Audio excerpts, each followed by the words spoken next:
May dagdag seguridad ang Bureau of Corrections sa mga kulungan sa bansa dahil bawal na rin ang pagdadala ng cellphone ng mga tauhan mismo ng Bucor, pati ng mga bisita sa Bilibid at iba pang penal colony. Nakatutok si Oscar Oida.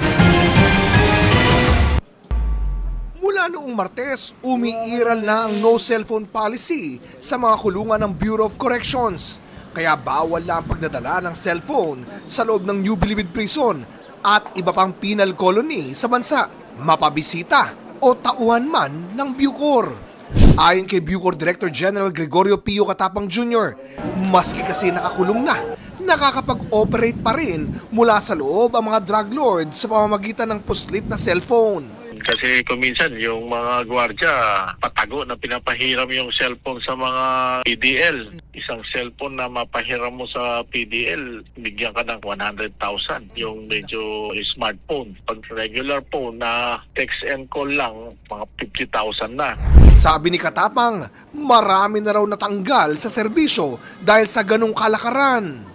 Kamakailan, iprinisenta ng Bucor sa media ang bagong RS Full Body Scanner kung saan sa loob lang ng 3 segundo na full body scan na ang sinumang bibisita sa New Bilibid Prison. Kita raw ang lahat kahit pa itago sa kasulok-sulukan ng katawan. Target nilang malagyan din ito ang iba pang penal colony sa mga susunod na panahon. Bukod pa riyan, nagpapatrain pa ako ng aso na marunong mag-amoy ng cellphone kasi may mga aso ko na nakakaamoy na drugs, bomb, pero may mga natitrain para makaamoy ng cellphone.